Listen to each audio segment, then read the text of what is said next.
Hi, my name is Kevin McDonald, and I'm declaring my independence. Independence from what? Why, negative thoughts and energy, of course. Chief among them, hate, division, and fear. You see, I know that we're all one, and together we can solve any problem, save our planet and each other. Please, join me as we come together as one and choose a better way to be. So now, let's begin with my independence report.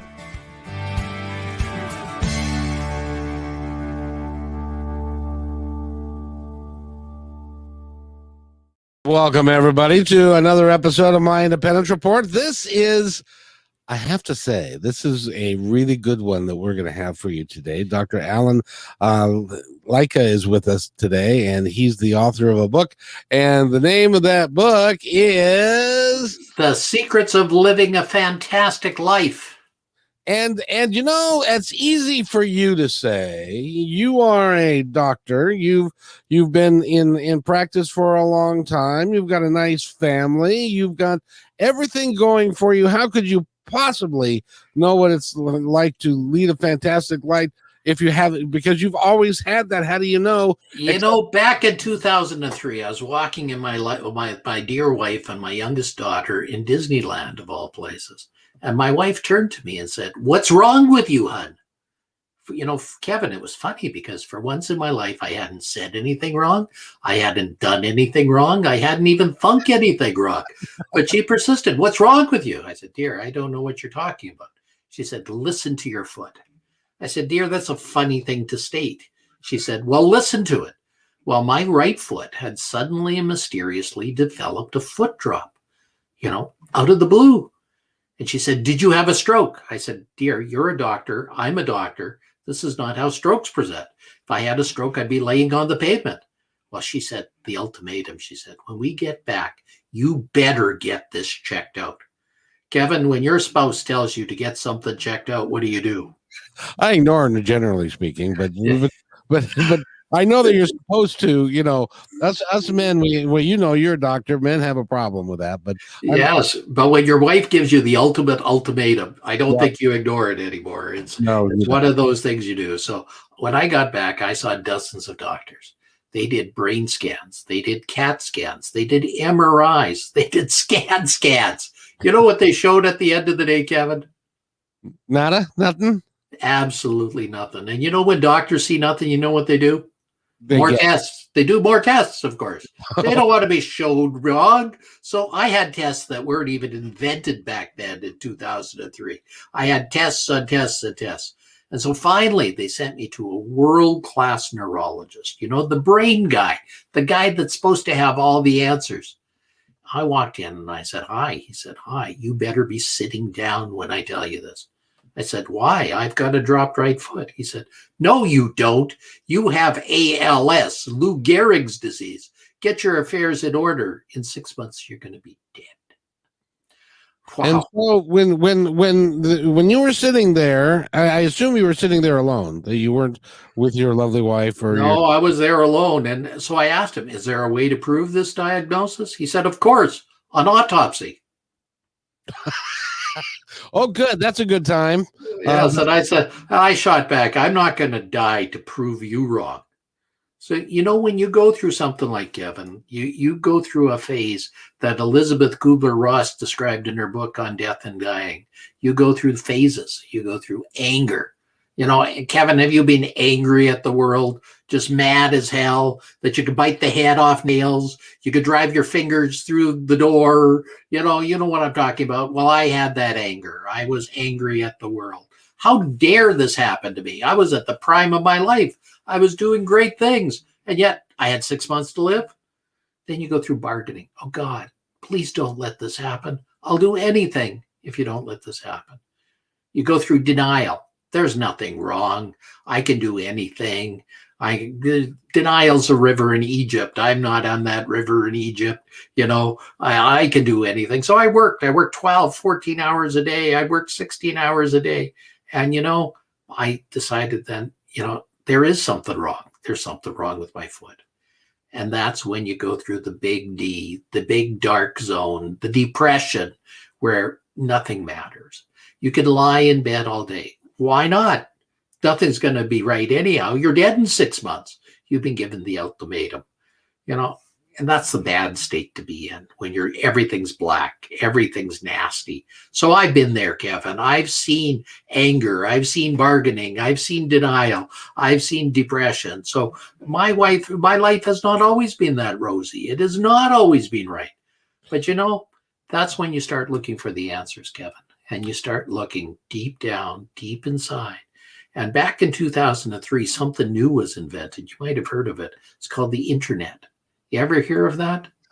I did. I have, as a matter of fact. Oh, good. We're on the same page, at least. You know what happens when you go on the internet? In 2021, you have Dr. Google that you just put in, what do I have? And Dr. Google comes up with a list of things that can come up. Yeah. Well, in 2003, we didn't have that. We had dial-on connections where your phone got in a cradle and talked to another phone. It went ria, ria, ria for something like 15 minutes before it connected. And finally, you got in touch with some other phone. But then you had to speak a language called DOS or some other primitive language because computers had no memory back then. My computer right here on my phone has more memory than the entire computers did back then. So, we were in a memory situation. So I looked up thousands of sites. And the problem with the internet is this, Kevin. There's some great sites out there, but there's also a lot of garbage cans. And you can't tell the garbage cans from the great sites. They all look the same. They all smell the same. Yep. And they all do the same. But the problem is you don't have the knowledge to do that. Well, I found the story of a doctor by the name of David Martz, M-A-T-Z. And I say Z because I'm a Canadian. You guys say Z. So you said Z. There he was. He was in Colorado Springs, Colorado. So I phoned every hospital in Colorado Springs, Colorado, and I got in touch with David. And David said, can you come down and see me? He said, when? I said, when? He said, right now. I said, Deb, I can't. It's Thanksgiving Day in Canada. My wife's having 50 people over. Well, David wasn't going to let me off that easy. He said, aren't there any planes in Canada? So I went to my wife and I apologized. I said, dear, I have to be away for this Thanksgiving. She said, where are you going this time? You always seem to be away educating people and teaching people. I said, well, this time I'm going for me. I'm going to Colorado Springs, Colorado, where a doctor claims he has some answers for my problem. She said, well, let me help you pack your bags. I'll drive you to the airport. I'll help you get there. 50 people, that's nothing. I could take care of that all by myself. I said, okay, dear. So I got on a plane. I got on a plane from Edmonton to Denver, Kevin. It was a great flight, wonderful 2.5-hour flight. And then I get on this really rinky-dink plane from Denver to Colorado Springs. It's only a 15-minute flight, but it's the flight from hell. For every up, there's an equal and opposite down. For every up, there's another equal and opposite down. It's like you're on a wild mouse ride the entire flight. And it's like the drop of doom at Disneyland over and over and over and over again. You ever been on that flight? Oh yeah, they're very small. There's one flight attendant, and that's just to hold you down. That's right, and prevent you from screaming and disturbing the other customers. It's a terrible flight. All 4 or 5 of them, because there aren't very many on the plane. No, it's terrible. But I crawled off that plane, and a miracle happened. There was David on the tarmac to meet me. He was a well-known doctor. He was visiting, a well-known doctor was visiting him. There was no terrorists here. He drove his truck right onto the water. This was before the shenanigans of 9/11 started taking over and so on. Small airports, you could still do that thing. Now you can't, but back then. So we talked for hours, and David said some magic words. He said, Dr. Lycka, I think history is repeating itself. He said, I went through the same thing you did, but I was on my deathbed, and a doctor from Texas came up to see me, and he said, to say goodbye to me. I said, he told me I didn't have ALS Lou Gehrig's disease. He said, I have chronic Lyme's disease, which is the bite of a tick, and it mimics ALS. It looks just like it. You can't tell it on any neurological test or anything like that. And he said, that doctor started me on antibiotics, and I'm going to do the same for you.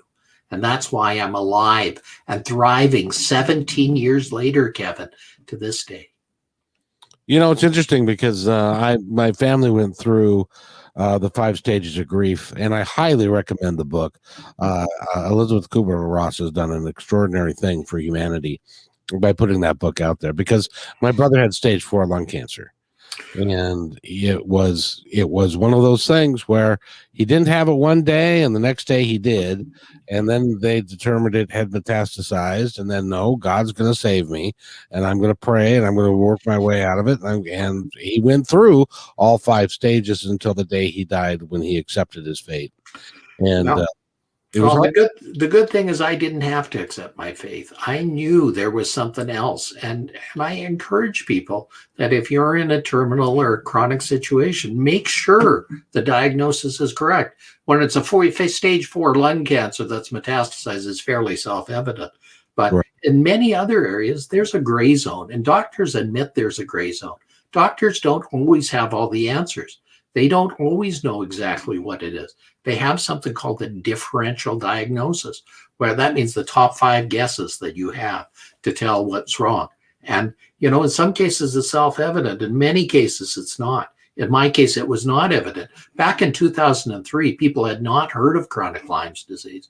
And I'll bet you a dozen of donuts anytime, Kevin, that if you and I walked into a room and talked to a group of doctors, half of them will say, chronic Lyme's disease doesn't even exist. So, it's one of those diagnoses that's a very hairy, scary diagnosis for a lot of people.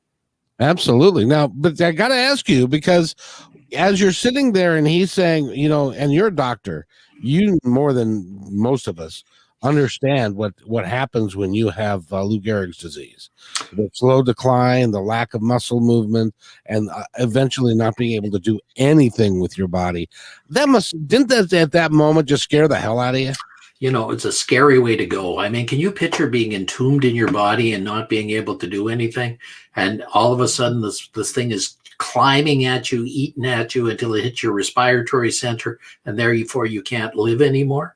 That's a scary way to go. It's like one of the worst diagnoses that you could ever have. Oh, I know. And so when you went home to your wife and you said, "How was the doctor, dear?" Did you tell her, or did you say, "Oh, he's full of shit"? Excuse the expression. Well, I was angry, Kevin. I said, this doctor doesn't know his A from a hole in the ground. I said, he just doesn't got it. And I said, what do you think I have? And she said, dear, I have no idea. But I'll tell you one thing. You don't have you don't have ALS. You don't have Lou Gehrig's disease. That's not your diagnosis. You don't have to worry about that. I said, what do you have? She said, figure it out. You're smart. That's where I turned to the internet. And the internet was there to help me, thank goodness. As I said, I was able to differentiate the Garden Ridge cans from the books that day. Now, you have a co-author of this book. Yes. And let me tell you how I met the co-author. That's what I was going to ask you. Yeah, when I started giving back, I sponsored an event called Women of Distinction.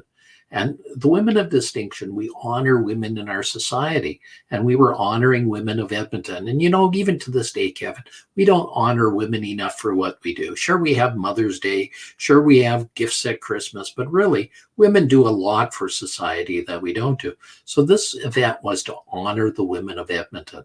And a lady applied for one of the awards called the Turning Point Award. She had a story similar to mine, but yet much different. She was kidnapped, she was stabbed, and she was left for dead when she was a university student at the University of Calgary. You see, this beautiful lady had decided to leave modeling. She was a runway model in New York and decided to take up accounting as her profession. So she went to the University of Calgary to study it there, and she met a psychopath who befriended her. And he befriended her. He was jealous. He was in a stage of rage. And he kidnapped her, he stabbed her, and left her for dead. That's horrible. Well, Harriet then came to me and said, can I buy you lunch, Dr. Lycka? And, I like lunch, so she bought me lunch. And she said, I would love to write a book with you. And she wrote this book with me called The Secrets to Living a Fantastic Life. It's a very interesting book because if you read it, you'll see there's a dialogue between her and I throughout the entire book. It's like I'd start a sentence and she'd finish it off. And there's also stories, just like when we went to write this book, we went to Jack Canfield's house. Do you know who Jack Canfield is? Of course, the soup for the soul guy. Yes, he wrote the Chicken Soup for the Soul. And he told us, every story has to begin, every chapter has to begin with a story. So we wrote 13 chapters and we called them Golden Pearls. Do you know what forms a pearl, Kevin? Yes, incredible pressure in, and also it's the oyster, and it's like a grain of sand, and it's an irritant for the oyster, and in order for the oyster to get rid of the irritant, it has to cover it with the substance, and it gets very hard. Boy, you must have read my book. That's in the first introduction to the book. There, geez, I'm so glad you did, because that's what it's all about. A golden pearl actually exists, and they exist in nature. They exist in the South Pacific and the Indonesian area. And there's specific pearls there that get a little grain of sand in them. And that sand irritates the oyster. The oyster walls it off with this beautiful material called luster. And that luster forms this golden pearl. Now, a single solitary pearl costs upwards of $10,000. That's how exquisite they are. Now, Harry and I realized that these golden pearls are actually found inside of you, and each one of them comes to their forefront and becomes an amazing thing. Kevin, you have golden pearls inside of you too. I know. I'm going to make a crude remark, but I'm not going to.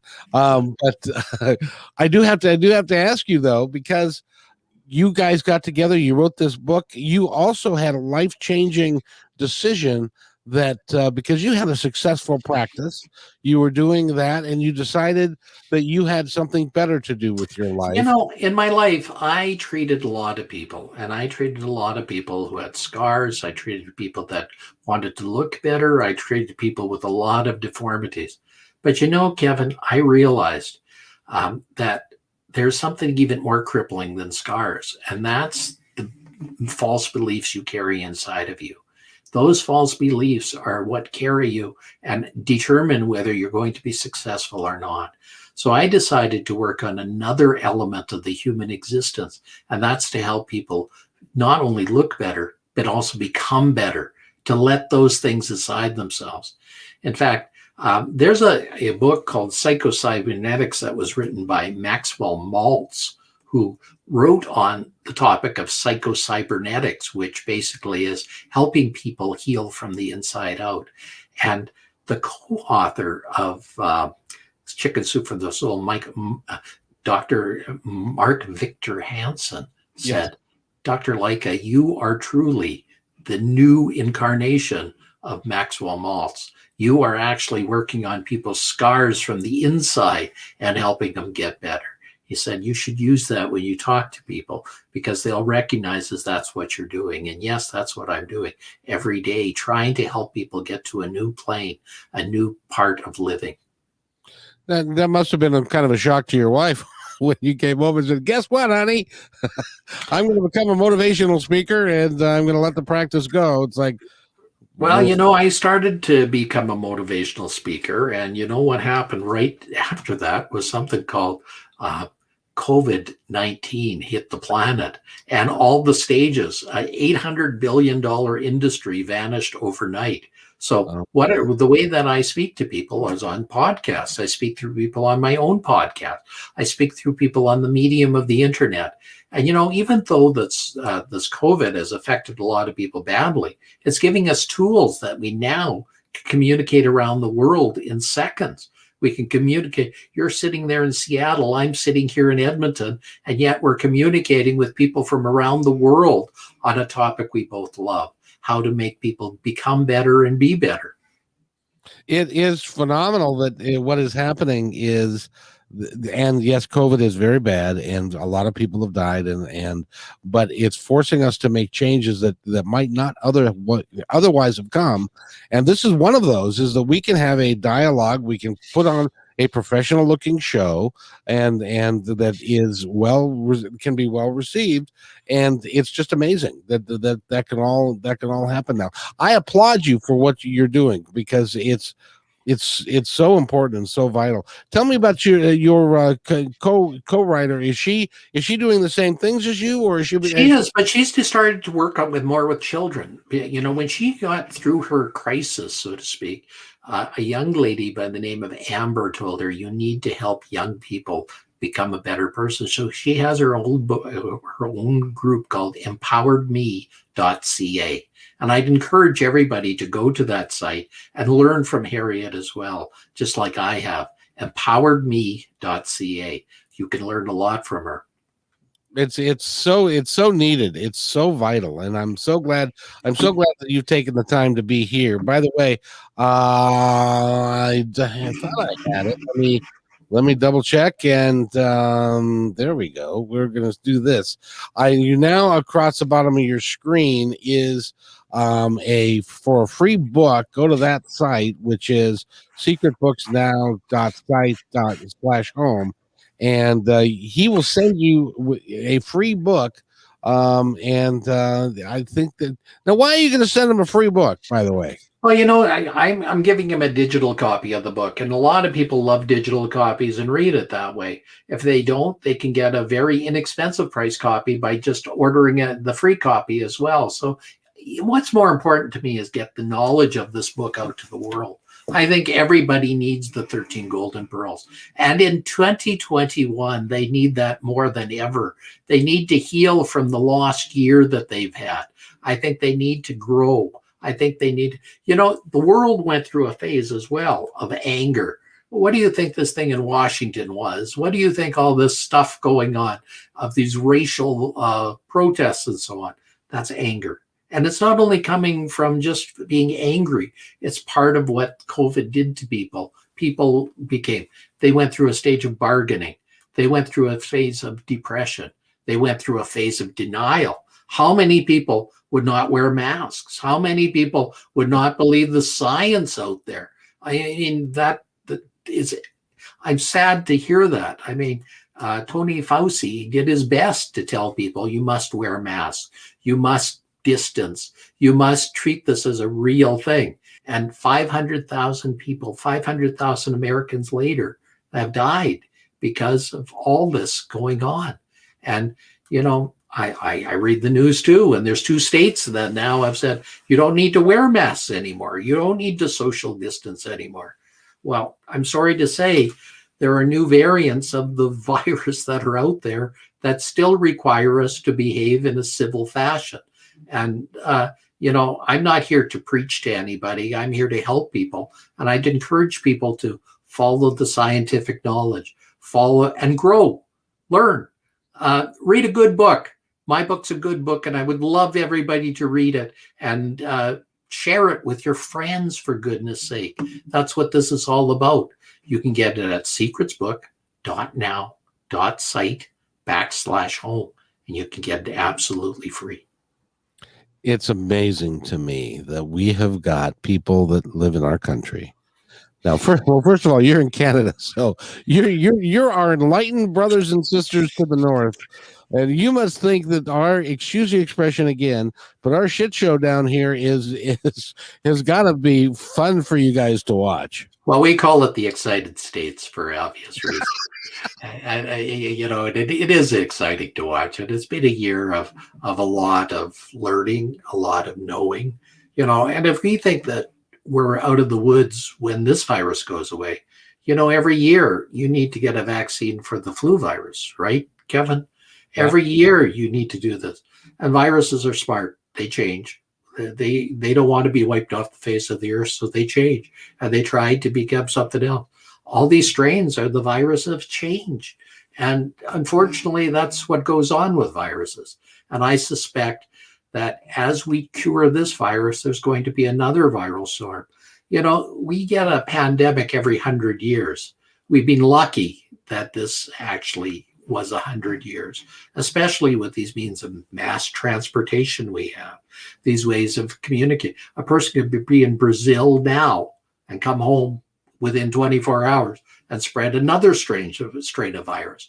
A person could be in London and spread their virus around. And that's what's happening now.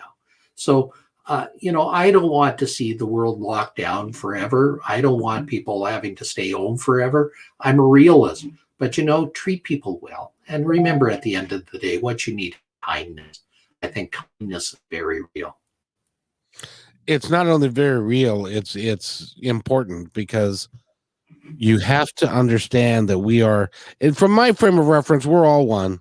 We're all together. We're all in this together. We all need to help each other. And which is why I'm so glad that you came on to the program, because you're trying really hard to help people help themselves.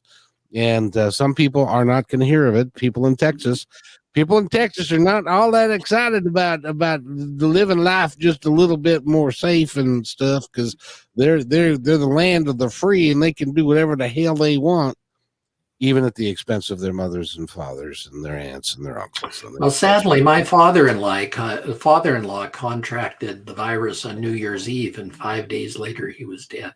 That's how virulent these new strains are and how dangerous they are. So please, I'm talking from a human being, not as a doctor. I'm saying, please, protect your family, protect the ones you love, and then protect everybody at the same time.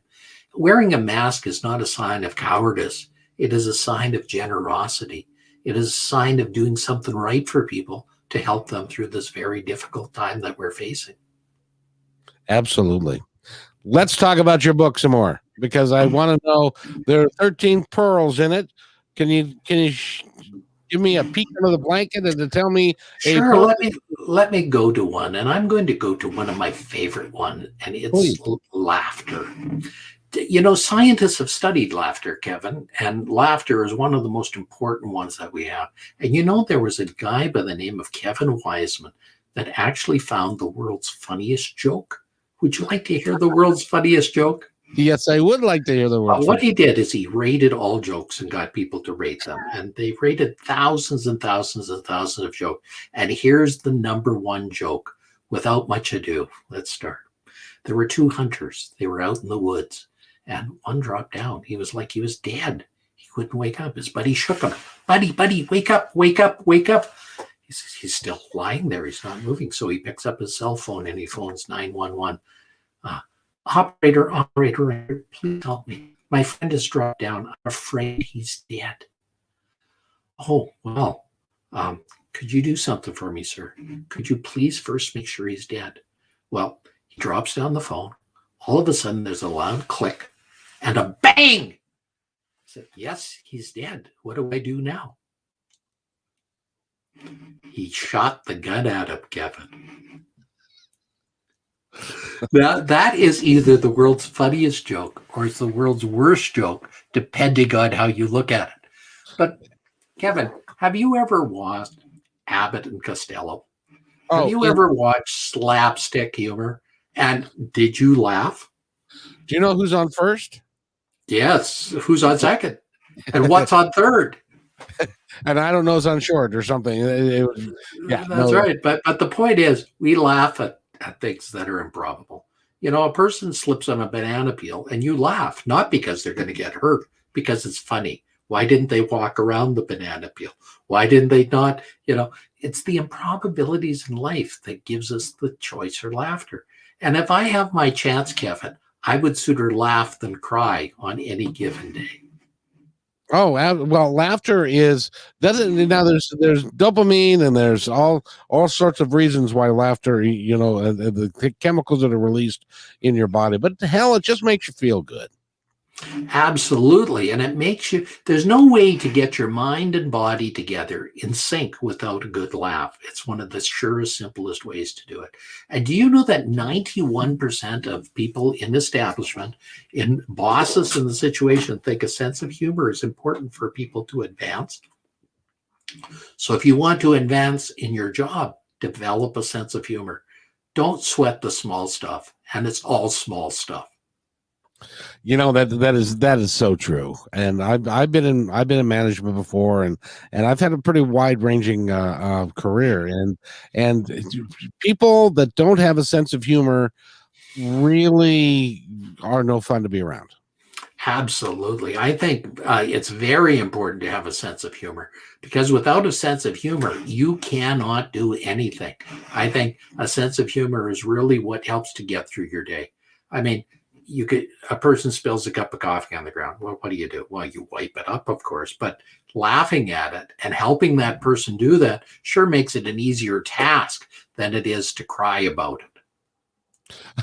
Let me tell you a story real quick about that. I one of the careers I've had, I've been a city bus driver, and I was in the King County area of Washington, and so it was a big bus, like a 60-foot bus, and one night this gentleman gets on the bus and he's not feeling well, and I'm driving down the road, and he throws up all over the seats and stuff in a corner of the bus, and fortunately, because of the way it works, I don't have to clean it up. We have supervisors, and my boss has to come clean up the puke that's on the bus.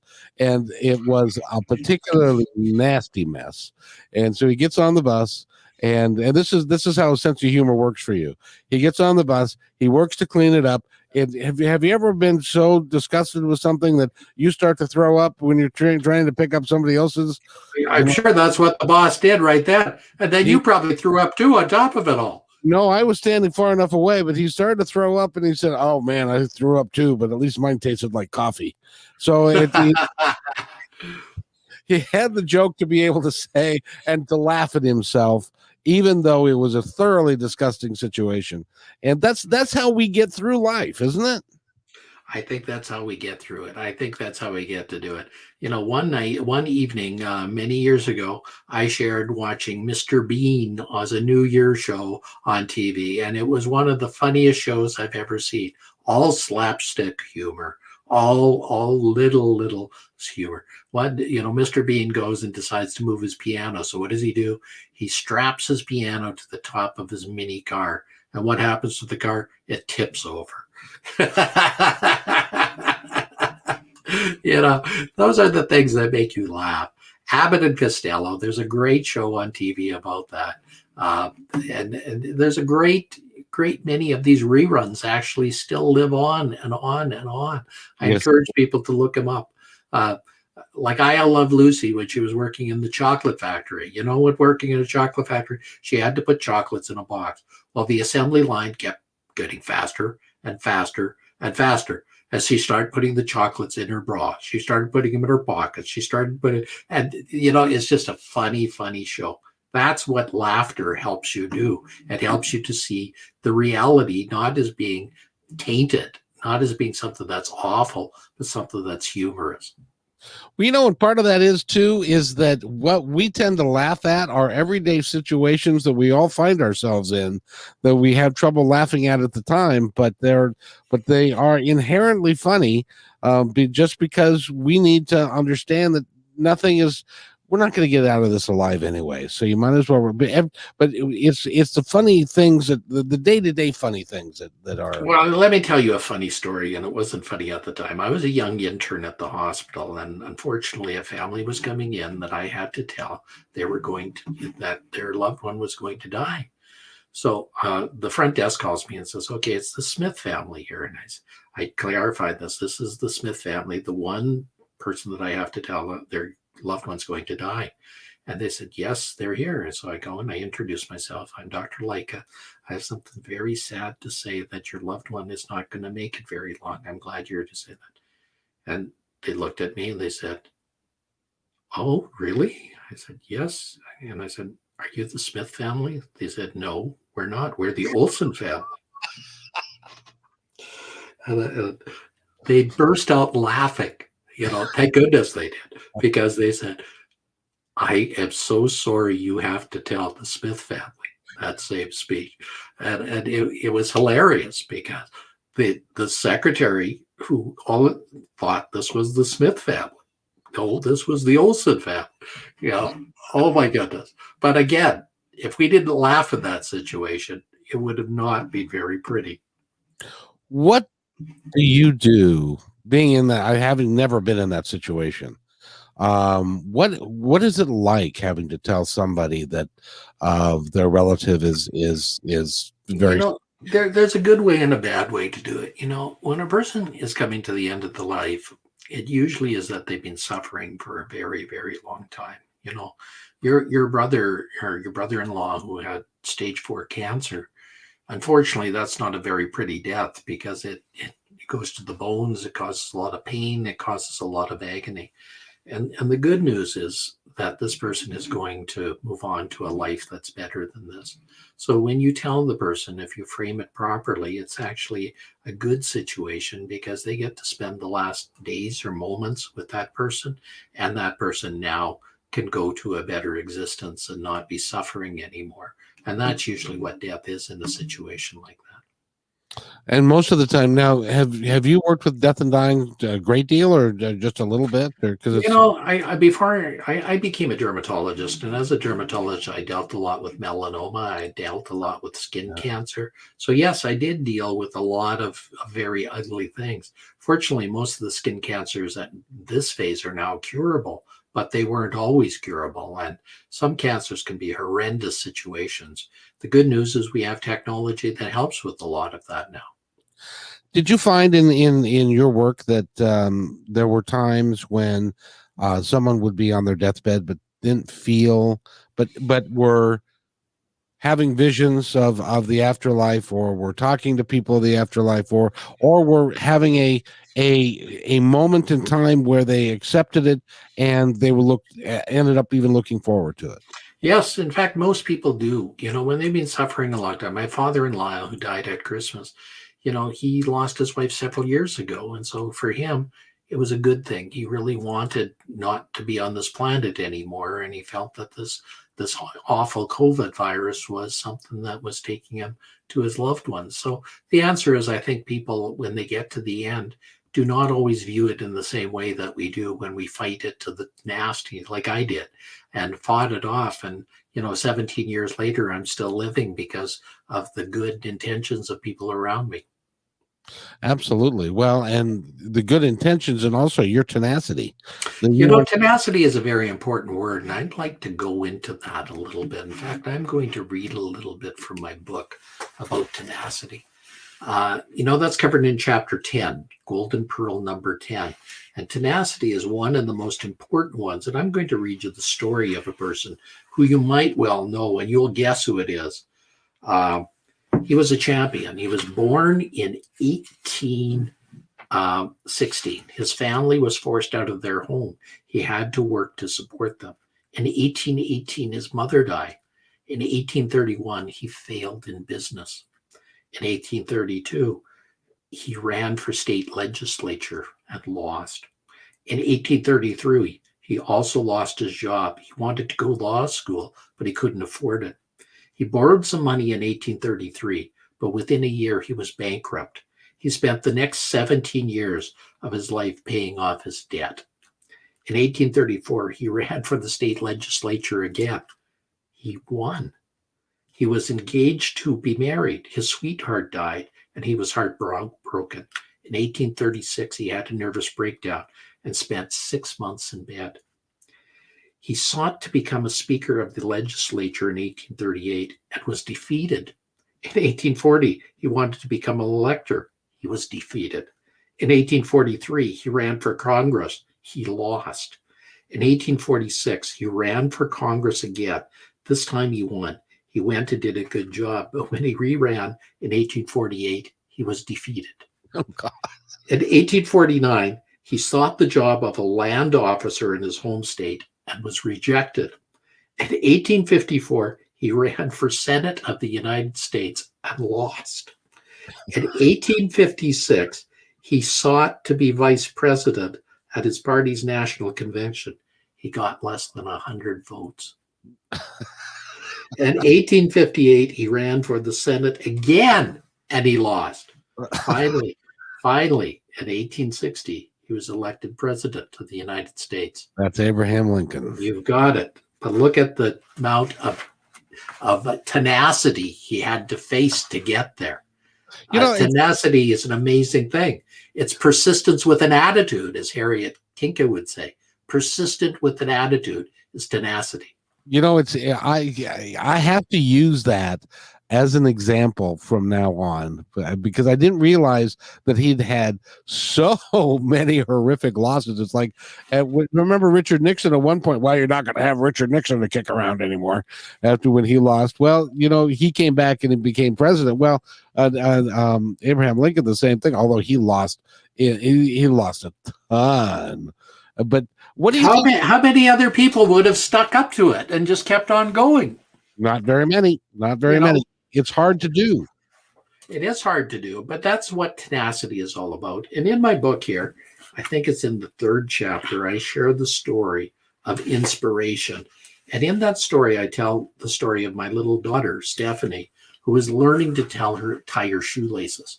And she'd fail time and time and time again. But she said, I think I can. I think I can. I think I can. I think I can. And when she did, she said, I thought I could. I thought I could. I thought I could.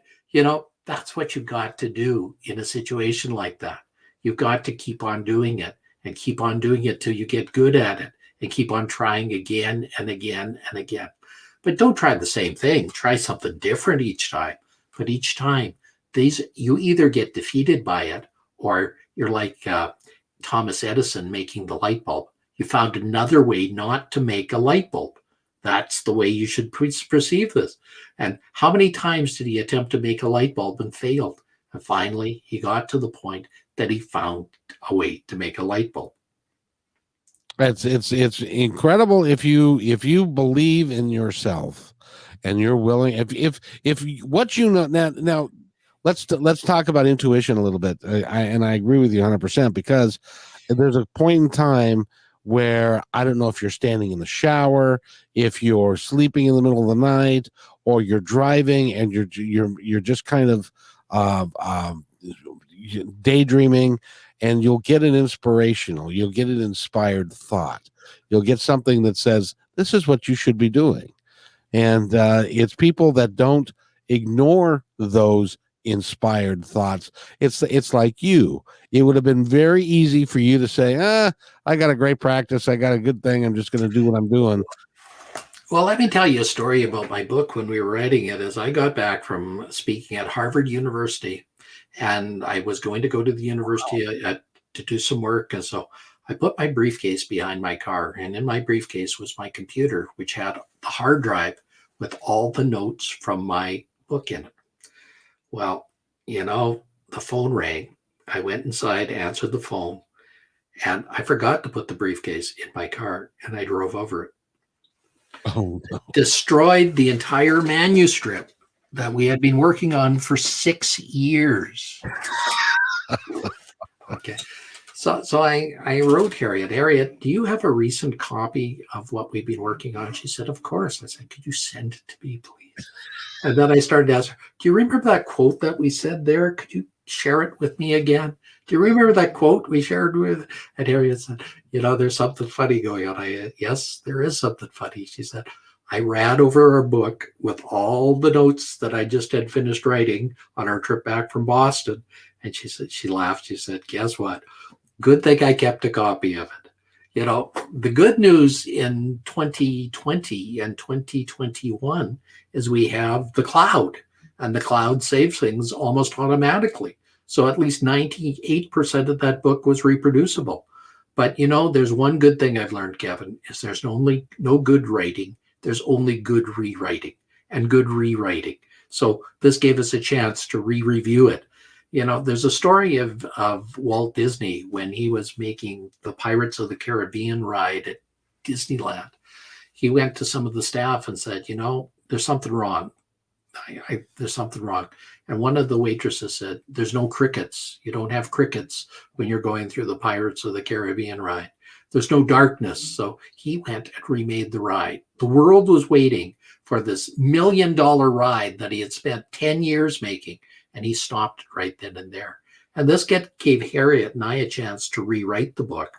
And, our book became a bestseller in the pandemic of 2020. But not only a bestseller, a #1 bestseller. So we're very happy to share it with so many others. I didn't know that it was a #1 bestseller.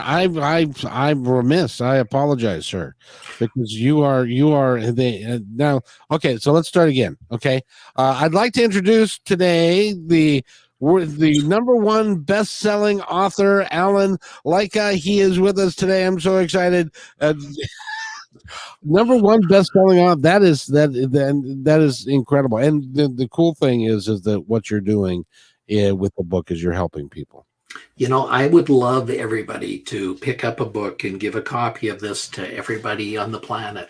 At the end of the day, I would love to share this with as many people as we possibly can, because in there are kernels of wisdom.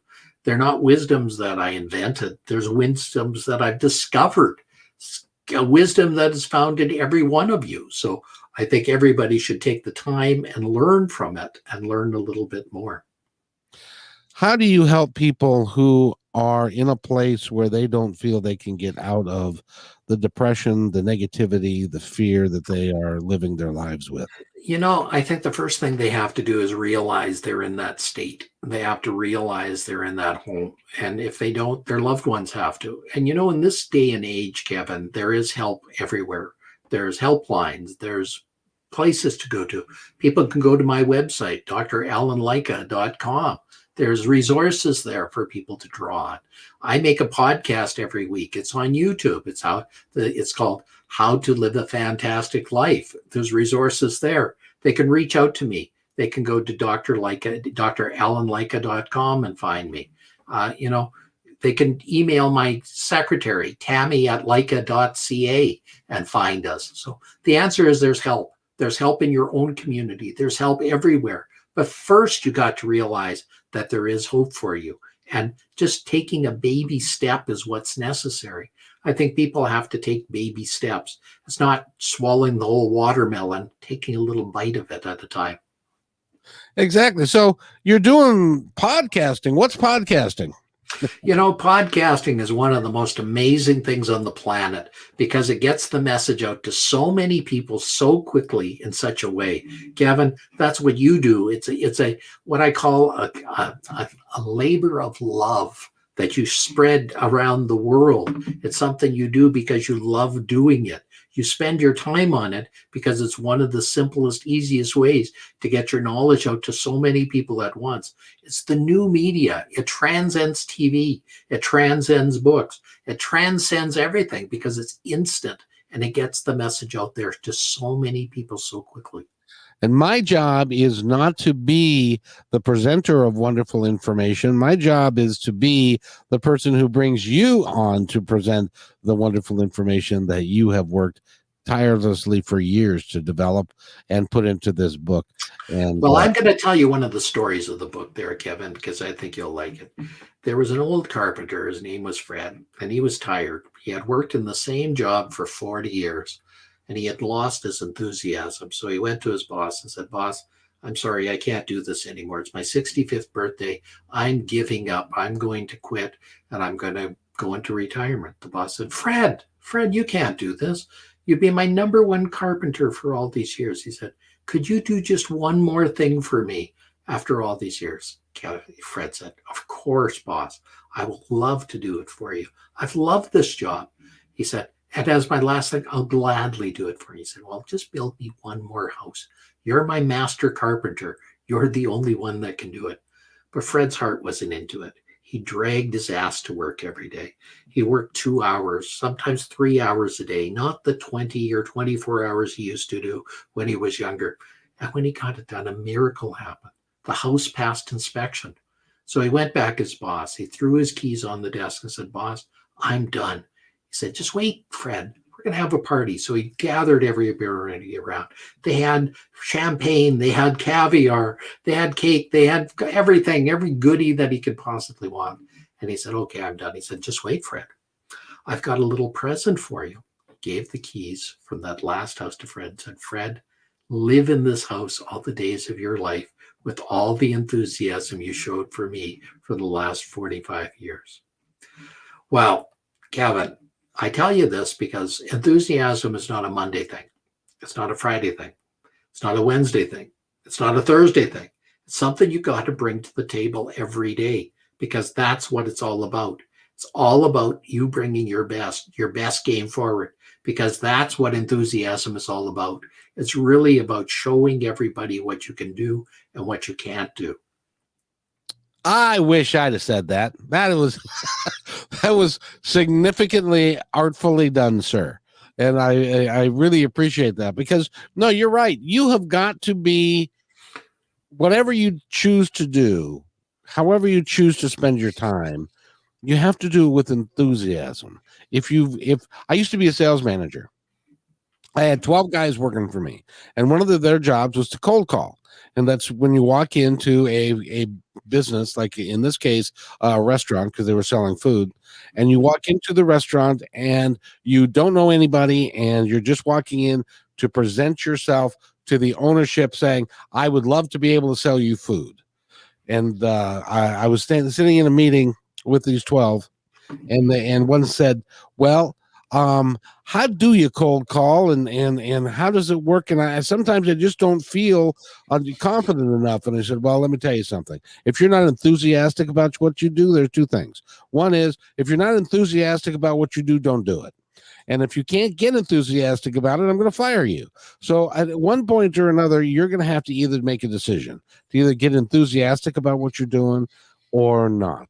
But you don't waste your time. And I actually had a couple of guys from that same group that I met later on after I let them go because it just wasn't the right fit. And both of them said, thank you. I hated that job. I only did it because it paid the bills, but I'm so much happier now. I found something that I really like to do. Right, and that's what I think is important with all this, Kevin, is people have to find the enthusiasm. You know, if you're a street cleaner, as Mahatma Gandhi said, you should be the best street cleaner in the world. If you're a person that does things that are menial, you should take joy in doing it. Otherwise, you should find something else to do. You know, those dark days are not something a person needs to live through. You can find something else to do. You can find something to be enthusiastic about. You can find something to get done. And I'm going to encourage your listeners out there, and I'm going to challenge them. I'm going to say to them, you must give back to somebody today. Go to your neighbor, knock on their door, and do something for them you wouldn't regularly do. Maybe they need their face painted, if their fence pasted. Maybe they need just a cup of coffee. Maybe you can give them a smile and tell them the bad joke I told you today. Maybe you could just go and just share with them a little bit of your time and find out where they're at. You know, we all live in cities. We all live next to people. How many times do you really know your neighbor or help your neighbor? How many times do you really do something? You know, we have a tradition in Canada, and it's called Tim Hortons coffee shops. And quite often when I go to get a coffee there, somebody has bought coffee for me that we've already had. So it's been something that's really been a joy that way. And just got to tell my assistant that I'll get to her in just a few minutes. There we go. So it's a really wonderful thing. It's a great thing that you can do to help somebody else and do something for them. You know, your food bank in your city today needs food. There are people in your city that are starving today. So why don't you do something, spend a day working in the food bank, helping them put food into packages? Or why don't you go and do something to help somebody in such a way that you can help them? I'm going to challenge everybody in the United States to do that. Do you know what that will do for the whole United States and Canada? It'll make it a better place. And that's what I'd like to see at the end of the day, is everybody have a better place. It is my fervent hope and prayer that we get out of this COVID thing and that we can come together as a country, because at this point in time, we are not. And we need to get rid of the hate, division, and fear in our land, and start understanding that we need to work together, and we can accomplish anything. America has always been able to accomplish anything that we set our mind to with enthusiasm. And that's something that if we need to return to those days and to help each other. And well, you know, the word fear, for example, is something that we should put aside. You know, 95% of the things we fear never do happen. The word fear stands for false expectations appearing real. So, if you're looking at things and looking at everything with fear and with dread, you're going to deal with it in quite a different situation than you will with love and happiness and tenacity and persistence. Then see, and at the same time, Doc, there are people that when they go to their doctor and they say, well, you have Lou Gehrig's disease and you got 6 months to live, you better get your will in order and get everything put together. Some people would lay down and say, all right, I guess that's it. I'm going to die. And you just decided you weren't going to go there and you were not going to have it. But even if it was true, I had 6 months to live. How much could I do in 6 months? How much could I do for others in 6 months? And I think that's what people have to look at here, is that if you have 6 months, you should live every day as if it was your last day in the world, and do it to the fullest and do it to the best you can and live it to the best you can, just like it was your last day. So if this was your last day, what would you like to do? I think people have to look at it that way. If it's going to Disneyland, we'll go to Disneyland. If it's to do something else, go to something else. There are a lot of happy places that you could be into and things that you can do. We've been talking with Dr. Alan Lycka. He is the author of the book, The Secrets to Living a Fantastic Life. And you can get a copy of the book absolutely for free by going to secretsbook.now.site/home. Secrets book. Right there. Right down right in front of you. And you can go and get a copy of it. Please do. I'd love you to share it with everybody on the planet and give it to your neighbor as well. Doctor, as I always like to do at the end of a show, I want to give you the soapbox so that you can tell our audience whatever is in your heart to say. Well, I remember it's not what happens to you, it's what you do with what happens. And I think that's a very important statement. It's not what happens to you, it's what you do with what happens. That was spoken by Epictetus, a Greek slave over 2,000 years ago. It's not what happens to you, it's what you do with what happens. Again, I wish I'd have said that. That's terrific. And by the way, Doctor, it's been a pleasure. One of these days, I'd love to have the both of you on a podcast at the same time if we could work. We will try and arrange that.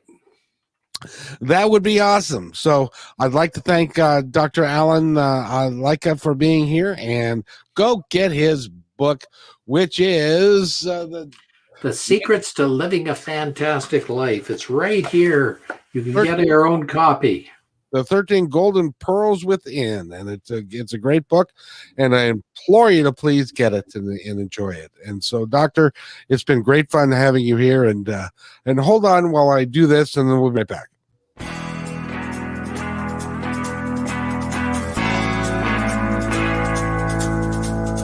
Hey, and thanks for listening to this episode all the way to the end. Hey, pretty cool. Hey, don't forget to follow us so you can receive regular updates and new posts. And remember, take care of each other because each other's all we got. See you next time on My Independence Report.